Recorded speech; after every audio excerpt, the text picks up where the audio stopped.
우리는 우리 자신들에게 한번 좀 질문을 해봐야 됩니다. 저는 너무 바쁜 것 같아요 라고 얘기를 많이 하시죠. 교회 좀 오세요. 그러면 저 너무 바빠요. 저 바빠요 라고 이야기를 많이 합니다. 바쁘죠. 진짜 안 바쁜 사람.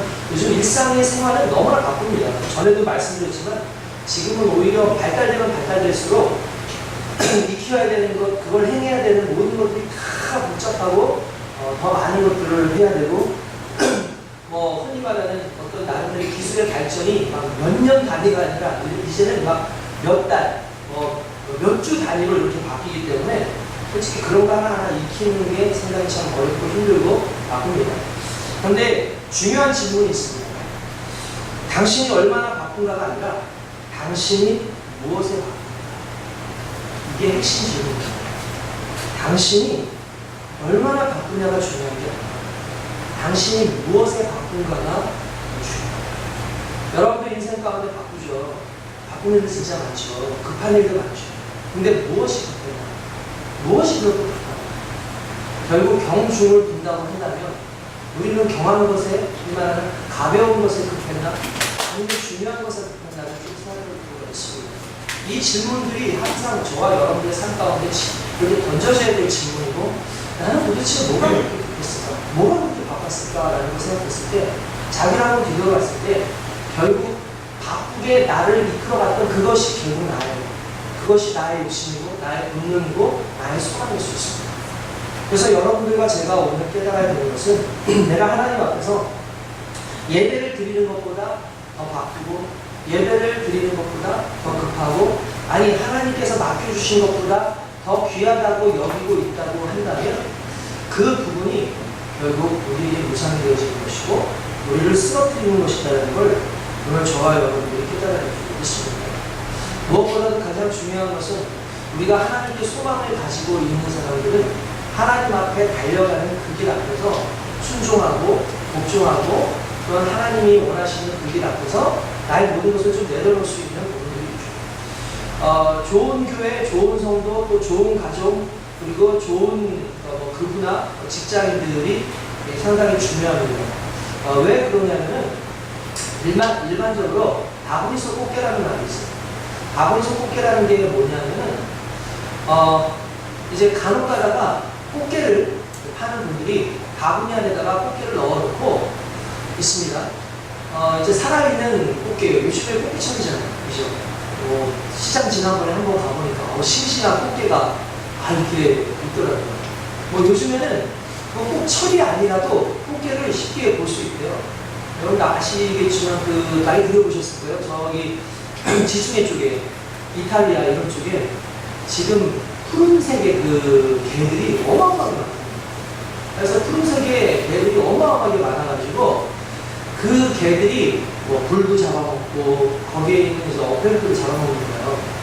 그러니까 이게 천시곤란이에요. 왜냐하면 그 나라 사람들은 개를 안 먹어요. 꽃게를 안 먹는 거예요. 그걸 전량은 누가 가져오겠습니까? 우리나라가 전량 수입을 했습니다. 이 사람들이 이거 일석이조다. 꽃게도 없애고 그리고 수출한다.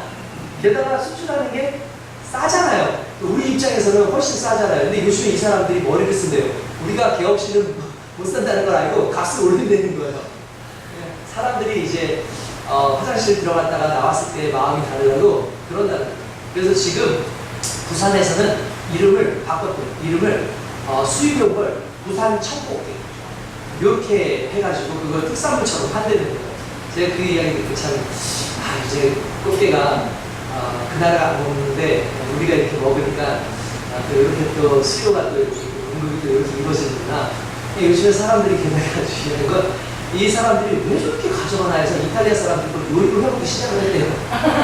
그래도 미입니다. 자, 아무튼 이게 자꾸 알려지면 안 되는데 그런 거 있잖아요. 나만 알고 싶은 말이지. 좀 딴 사람들은 몰랐습니다. 근데 어느 순간 가면 다 알고 있는 그런 가게가 되었죠. 근데 꽃게의 습성이 있습니다. 이 가을 꽃게들인데 바구니인데 바구니에 이렇게 꽃게가 기어 올라오는 거예요. 그러니까 이제 뭔가를 좀 덮어놔야 되는데 안 덮어놓고요. 그러니까 아니 아저씨 저걸 좀 덮어놔야지 저는 저러다가 도망가면 어떡하냐 그러니까 절대 도망 안 갑니다. 걱정하지 마십시오 그러더라는 거예요. 왜요? 그랬더니 잘 보세요. 그런데 개가 한 마리가 올라오는데 아래 개가 개를 자꾸 끌어내요. 개가 한 마리가 올라가고 있는데 요 밑에 있는 놈이 그놈을 자꾸 내리는 거예요. 그러니까 나보다 먼저 올라가는 걸 자꾸 내리고 자꾸 내리가니까 결국 어떤 꽃게도 바구니 밖을 못 나가는 거죠. 일반적으로 이런 이유를 바구니 속 꽃게라고 그렇게 이해를 합니다.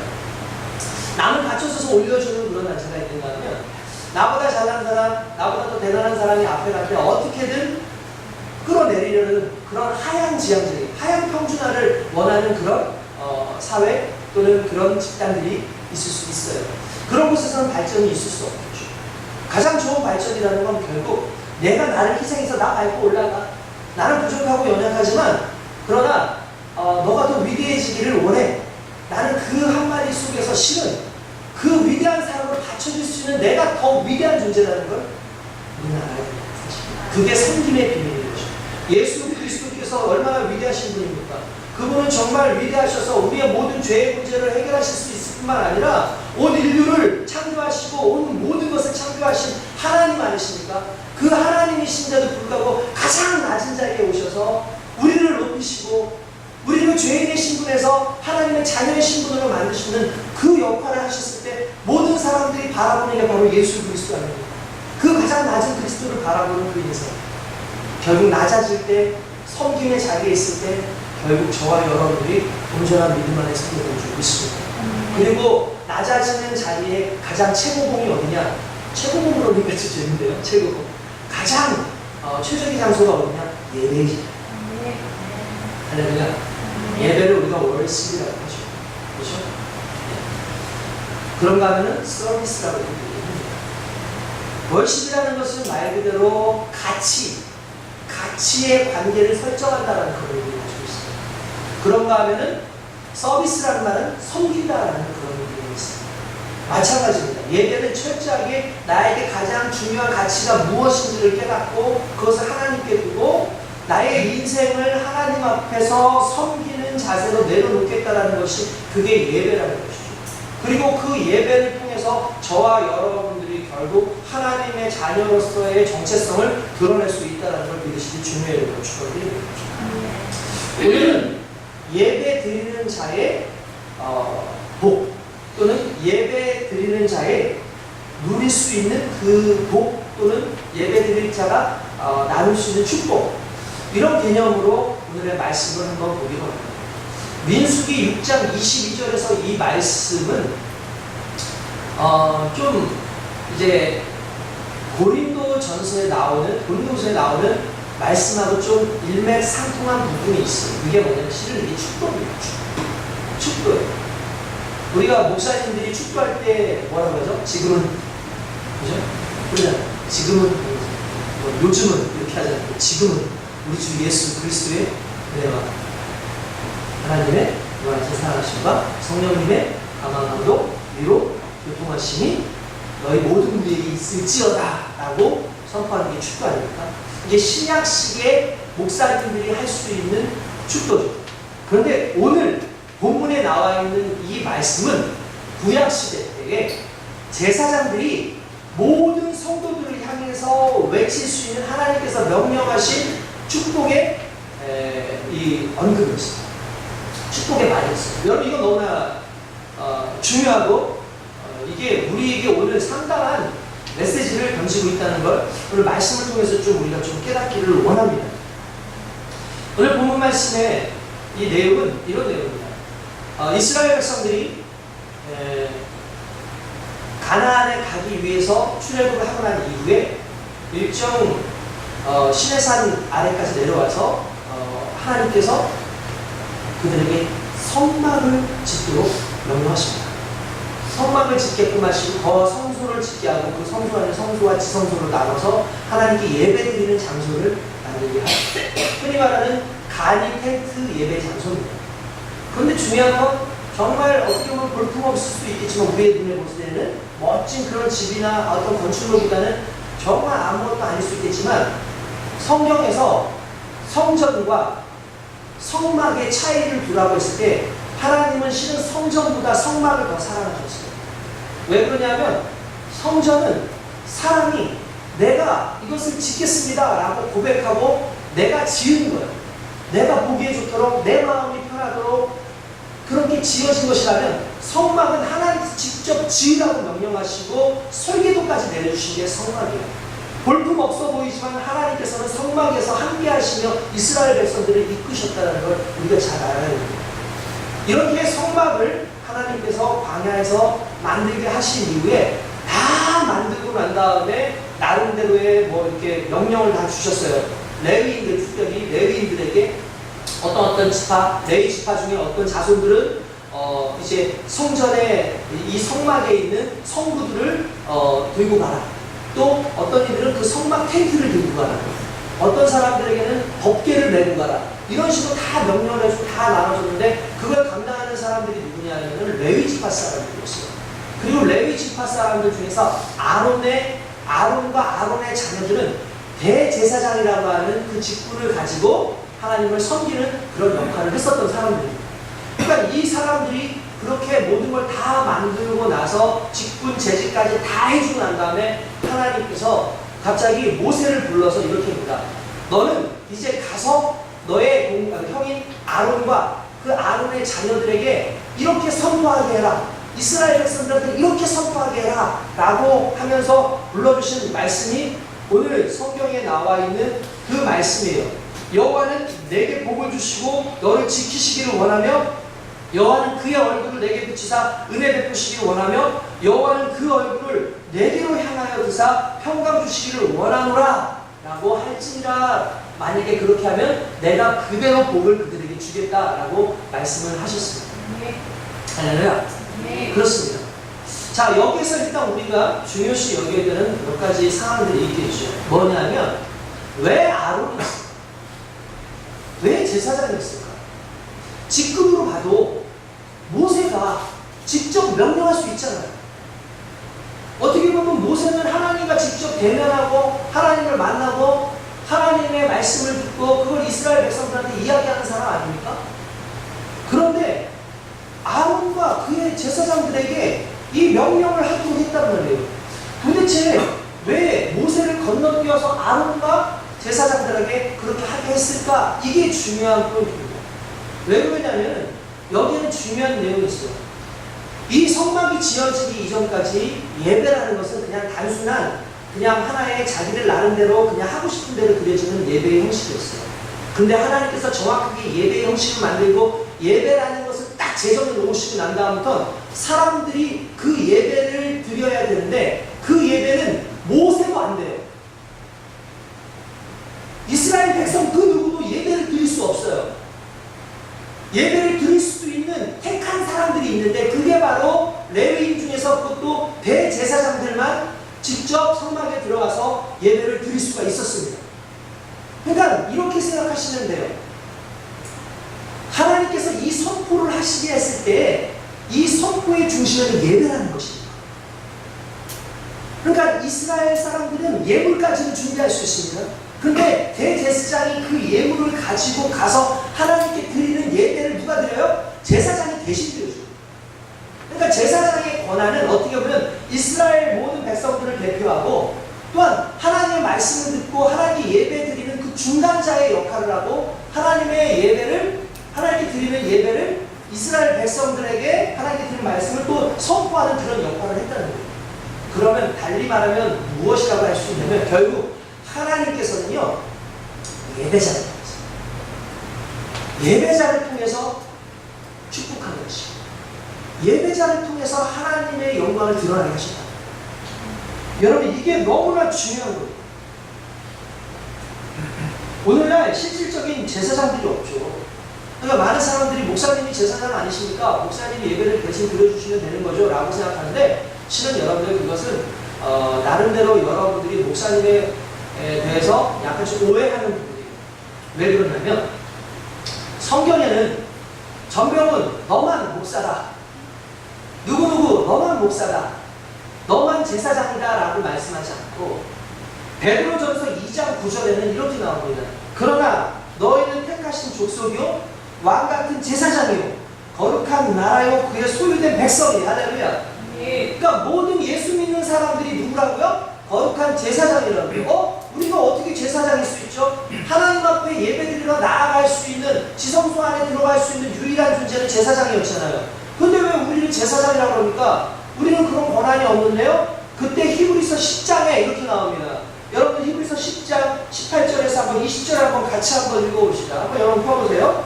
자, 우리 졸릴 수 있으니까, 그죠? 이럴 때 한번 찾아보면 졸음 싹 깨고, 그죠? 하나님의 말씀을 좀 집중할 수 있게 되지 않겠습니까? 그래서 여러분들 가지고 있는 거 한번 펴보세요.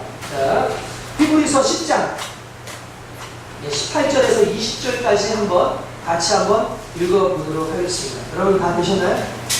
네, 한번 같이 읽어봅시다. 자, 여러분들 히브리서 10장, 히브리서는 구약이 아무 차자도 없어요. 신약이 있습니다. 신약 거의 끝부분 쪽에 있죠. 자, 히브리서 10장 18절에서 20절까지 같이. 자, 시작. 이것들을 다시 죄를 위하여 제사 드릴 것이 없느니라. 그러므로 형제들아, 우리가 예수의 피를 힘입어 성소에 들어갈 담력을 얻으니 이 길은 우리를 위하여 휘장 가운데로 열어놓으신 새로운 길이요 휘장은 곧 그의 육체이라. 아멘. 할렐루야. 무슨 말입니까? 예수님께서 십자가에 달려 돌아가시던 그날에 예수님이 다 이루었다 하시고 운명하시던 그때에 여러분 놀라운 사건 하나가 일어났습니다.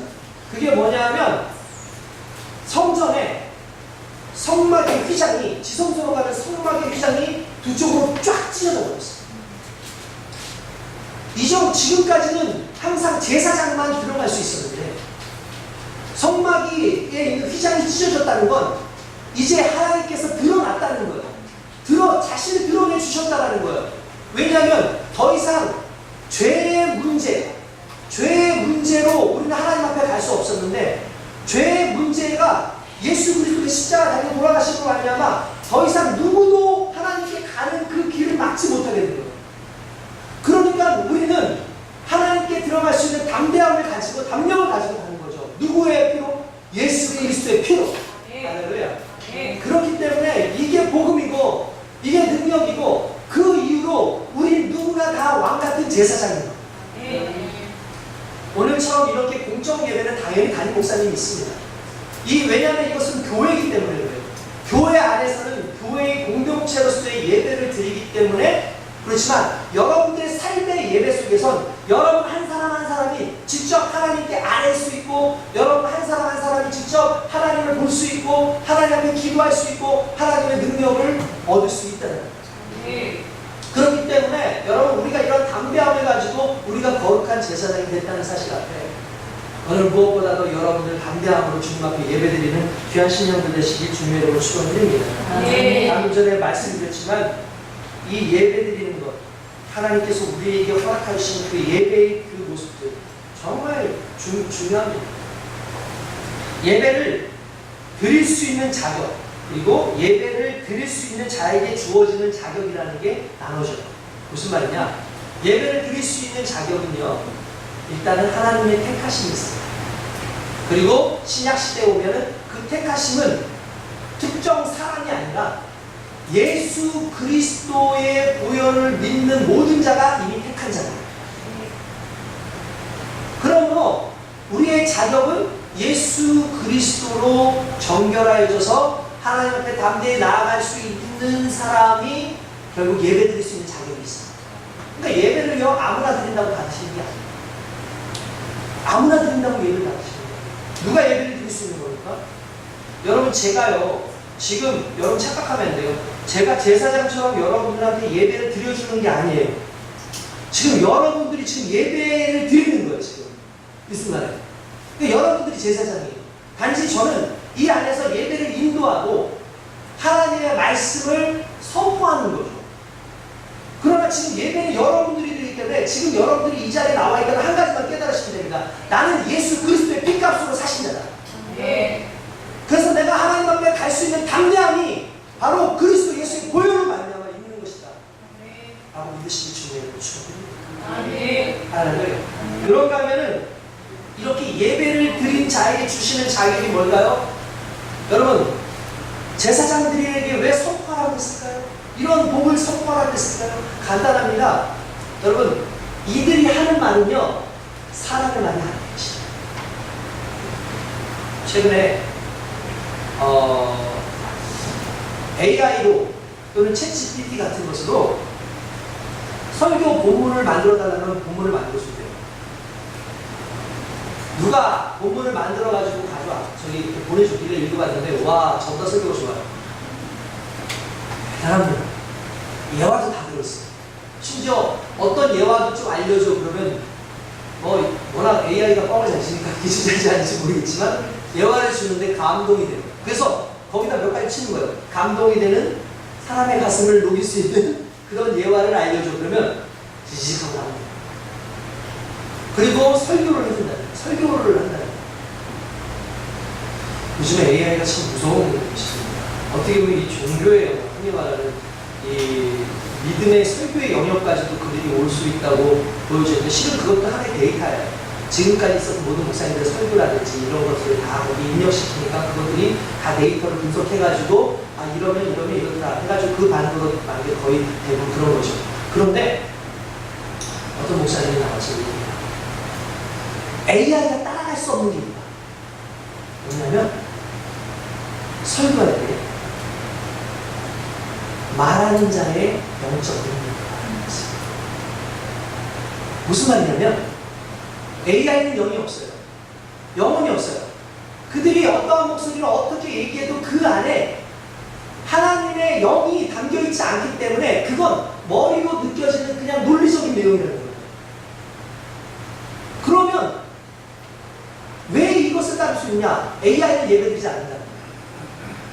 그럼 예배를 드릴 때 우리가 이게 옳은 게 뭐냐? 하나님 만나는 거예요.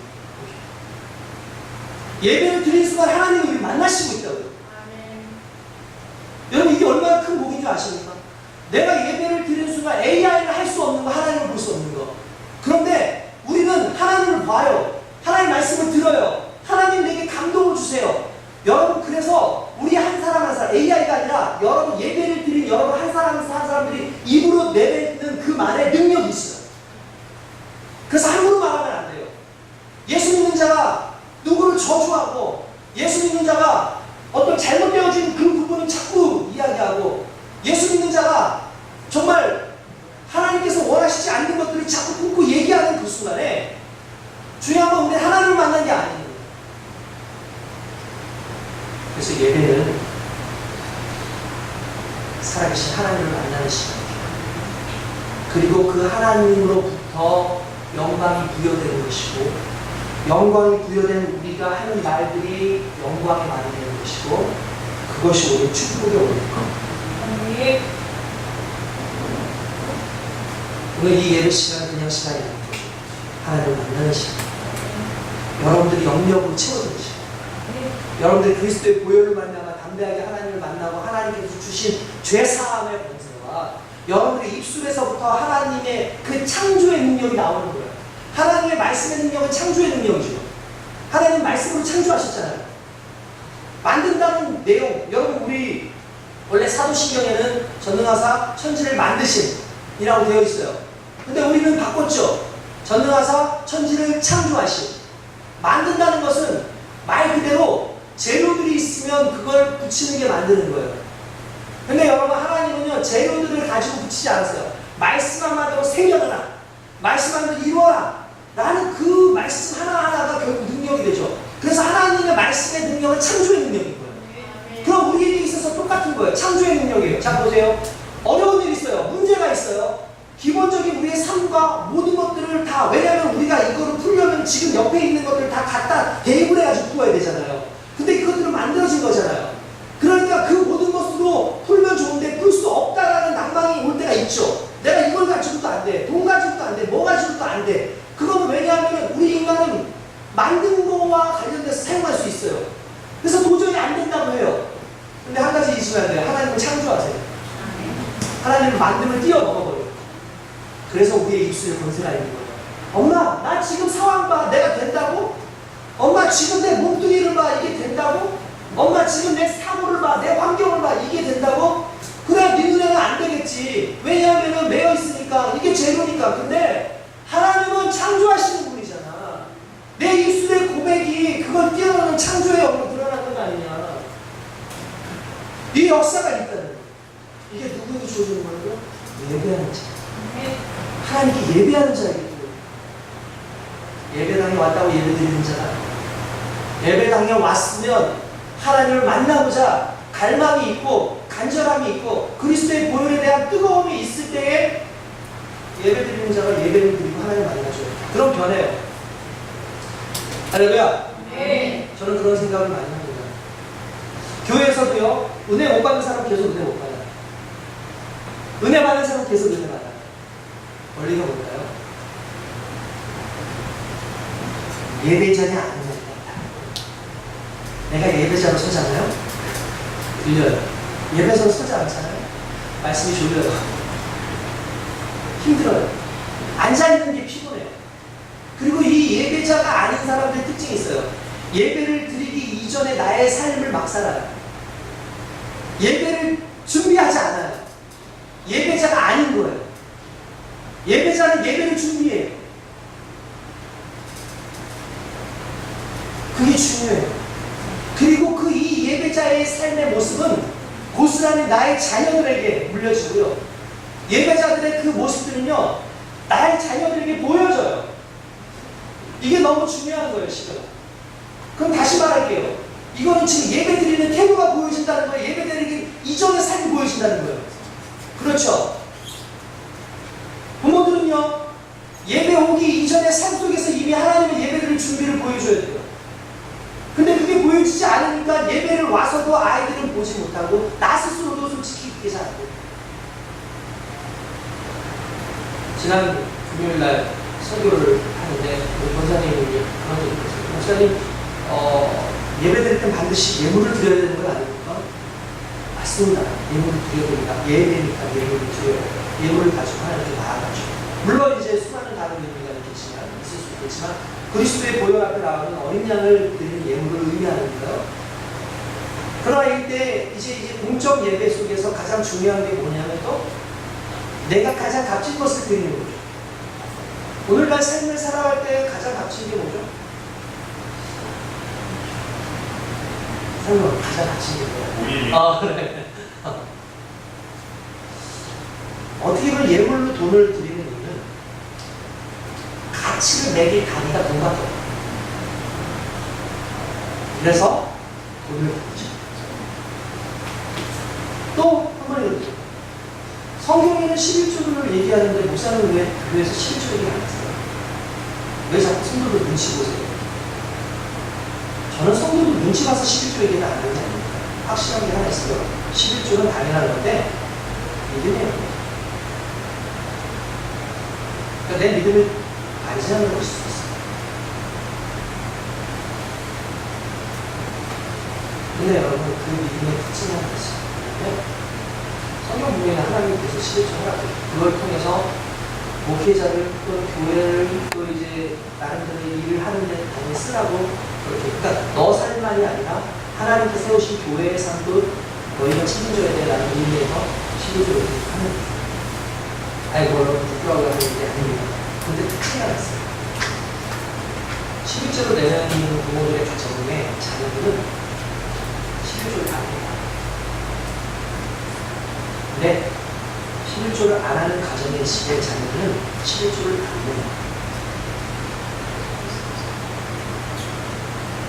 저는 오랫동안 보잖아요. 근데 이게 제 얘기만이 아니라 실제로 다른 교회의 목사님들 같은 엄마 뛰어넘고 11조 하는 애는 없어요. 아빠 뛰어넘어가지고 11조 하는 애는 없어요. 엄마가 11조 안 하는 애들은 그 인생은 계속 11조 안 하는 인생이에요. 엄마가 11조를 하면요, 이 애들이요 11조를 해요. 우리 교회에 엄마 아빠 안 오는데도 나오는 애들 있어요. 걔네들 11조 해요. 왜냐하면 그 엄마가 11조 했거든요. 제가 다른 말을 하는 것이죠. 예배의 준비, 예배의 태도, 예배 속에 하나님께 드려지는 모든 일상의 것들이 자녀들에게 전해집니다. 우리가 하나님 앞에 예배자인가를 다시 생각해야 돼요. 우리는 이유를 생각하잖아요. 계산을 하잖아요. 근데 하나님께서는 내가 만약에 너희를 계산했다면 내 아들 안 되겠어. 너희같이 버릇없고 예의 없고 죄인들이고 은혜도 모르고 이런 너희들한테 나의 아들을 보내기에 내 계산으로는 안 돼. 근데 우리 하나님이 좋은 게 뭔지 아십니까? 우리가 그래서 계산하잖아요. 사랑하면 계산하지 않으시고 내가 사랑하면 그게 비싼 것이든 싼 거든 상관없어요. 다 해줘요. 내 자녀들이 원하는 거 다 해주잖아요. 하나님이 원하는 거 다 하고 있습니다. 하나님 우리를 사랑하지만 우리 하나님을 사랑하지 않아요. 그래서 또 이렇게 얘기해요. 하나님 우리 나를 사랑하지 않습니다. 하나님이 사랑했어요. 그래서 예수님 주셨잖아요. 그보다 더 뭘 원해요?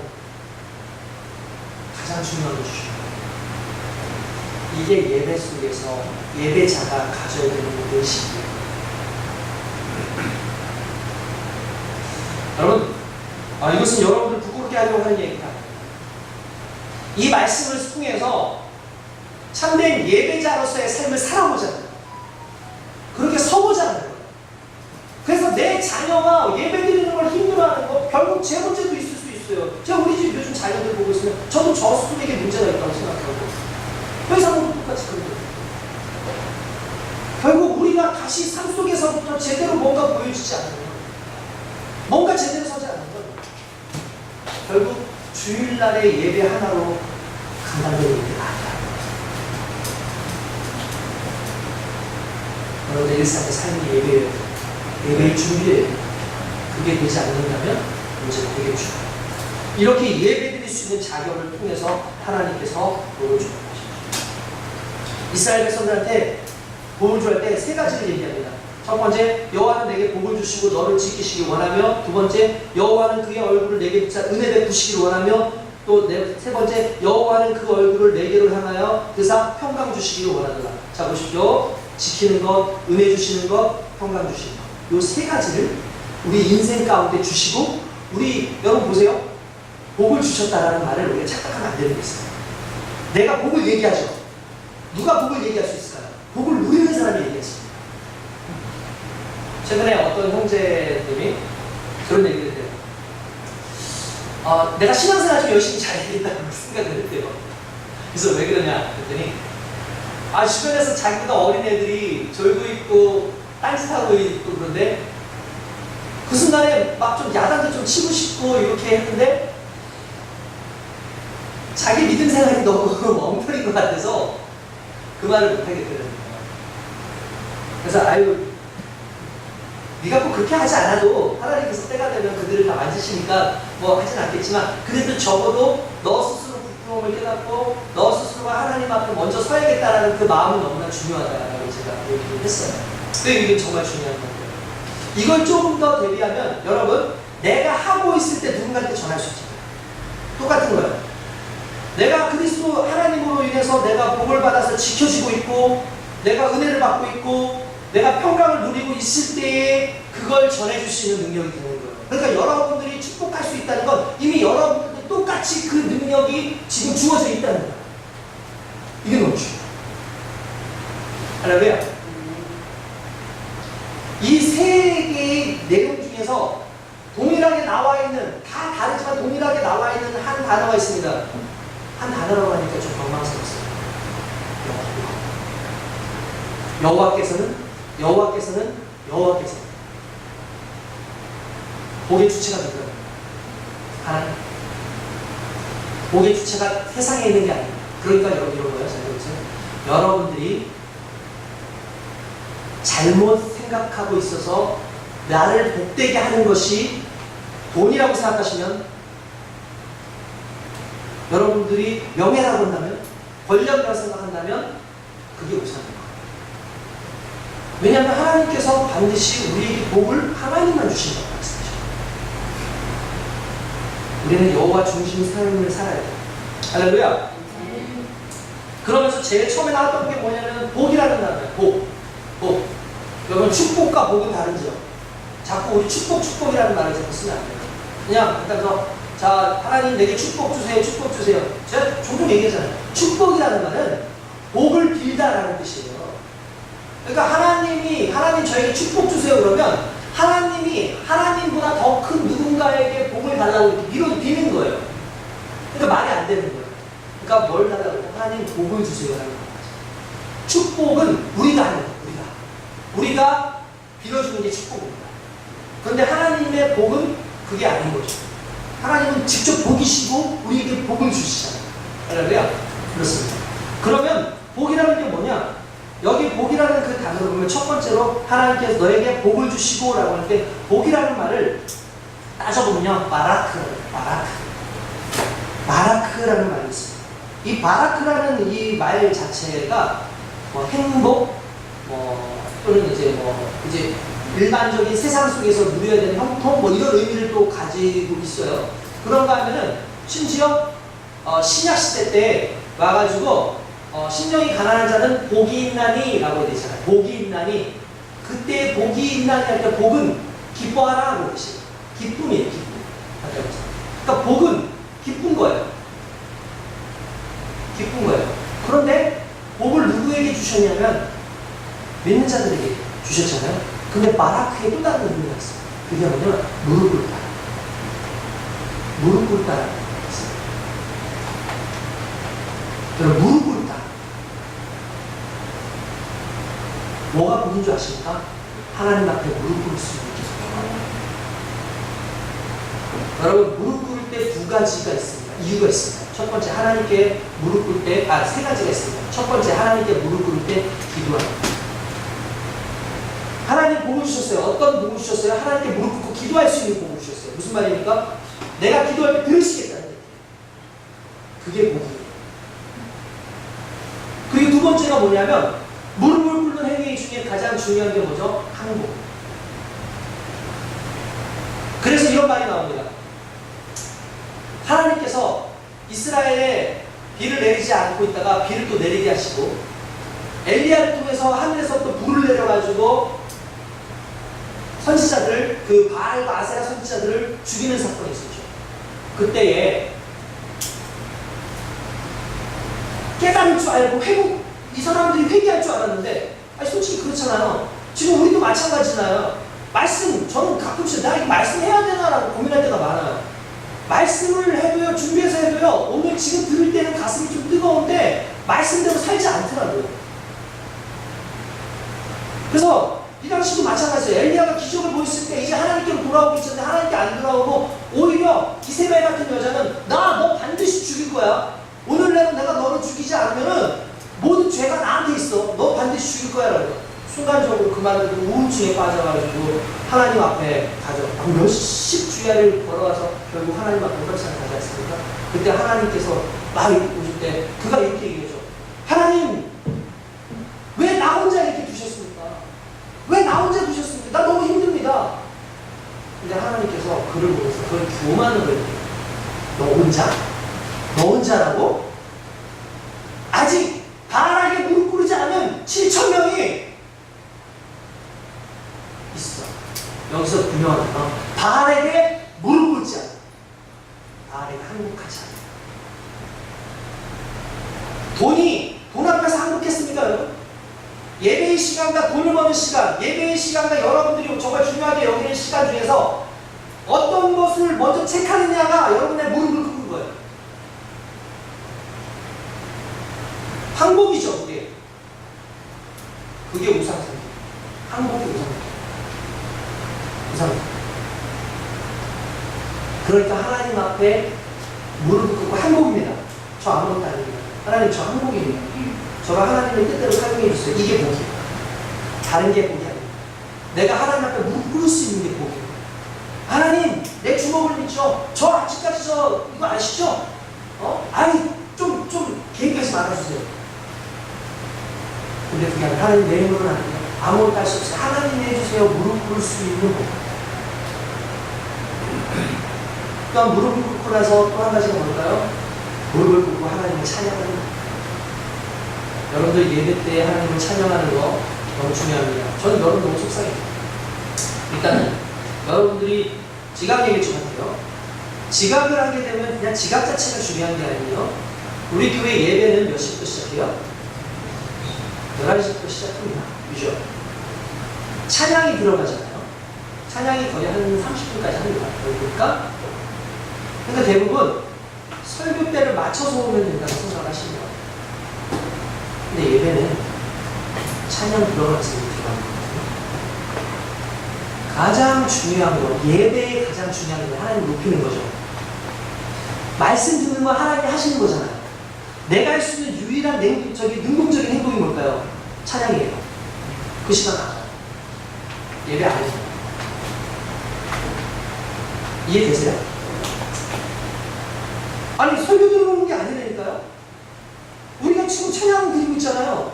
찬양 드리는 그 시간부터가 이미 예배인데, 지금 내가 할 수 있는 능동적으로 내가 할 수 있는 유일한 시간이 실은 찬양 시간이에요. 근데 그 찬양 시간을 거슬러서 온다고 하면은 정말 예배라고 하는 목적, 만약에 그게 아니면 이건 그냥 강연이에요. 여러분들 제 설교 시간에 맞춰서 온다 그러면 저는 여러분들과 함께 예배 드리는 게 아니라 제가 여러분들한테 강연을 한 거예요. 그리고 여러분들의 헌금은 예배의 헌금이 아니에요. 목사님 설교 잘 들었습니다. 강연 잘 들었습니다. 아니, 말 듣고 보니까 정말 좋네요. 강사를 주시는 거예요. 이거 임대기 주시는 거예요. 그래서 되게 아니죠. 이건 아니죠. 하나님께서 하나님 앞에 예배드리는 찬양을 기뻐하십니다. 저 사실 오늘 이제 우울했어요. 좀 여러 가지 좀 그런 상황들이 많이 있었어요. 최근에 계속 좀 우울해서. 근데 감정원들이 여러 가지 마음으로 상당히 우울한 상황에서, 게다가 중요한 거는 이제 또 여기 악기들이 잘 많이 안 치고 있고, 악기도 만져야 되는데, 또 악기 좀 다뤄야 되는 그 상황 속에서 좀 부족해야 되는 것도 잘 몰라가지고 좋겠고, 또 평소에 하시던 목사님한테 제가 안식주의를 하라고 내가 특별히 저희가 했어요. 막상 해가지고 그것도 다 준비해 주셨는데, 마음이 참 뭔가 연습을 해야 되잖아요. 말 그대로 준비는 연습을 하는데 첫 소절 딱 들어갈 때 마음이 기쁨이 내가 마음이 한가득 감동이 와, 하나님 이렇게 나를 위하시고 사람을 통해서 위로받게 하시는 게 아니라 하나님께 찬양하게 하실 때 위로받게 하시는 저는 너무 행복했어요. 그래서 오늘 찬양하는데 마음이 기뻤어요. 행복했어요. 진짜 많은 분들 앉아있지 않았지만 그게 보이지 않았지만 내가 하나님께 부르고 나를 찬양해요. 너무 기뻤어요.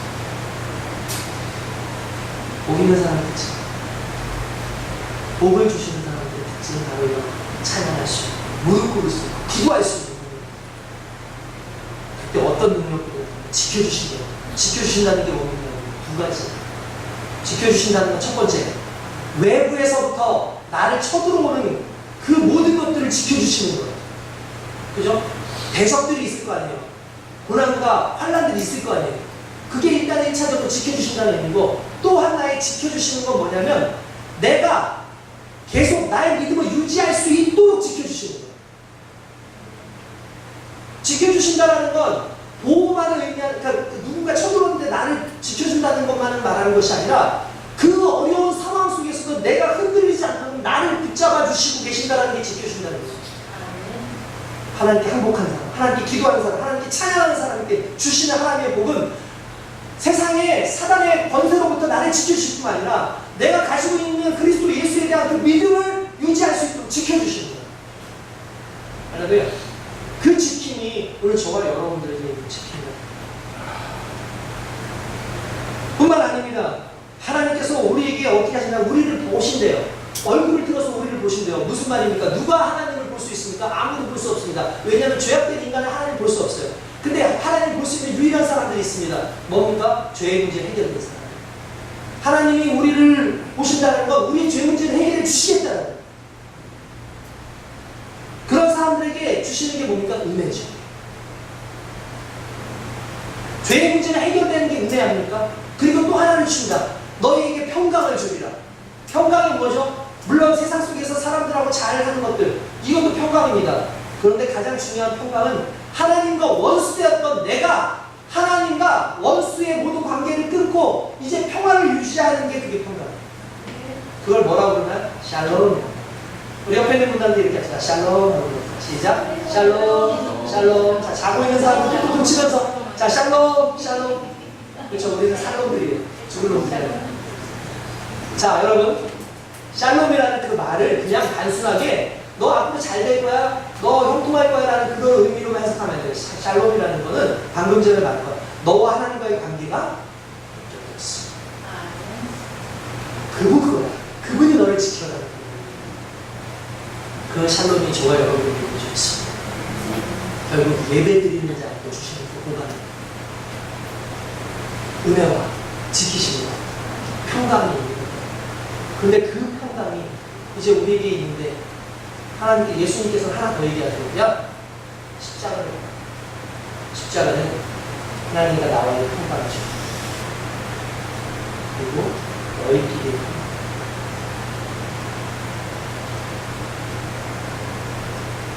이게 온전한 예배자의 모습. 주님께 예배자를 정말 쓰기를 원하십니다. 깨닫고 주님을 결단하시고 서시길 바랍니다. 기도하겠습니다.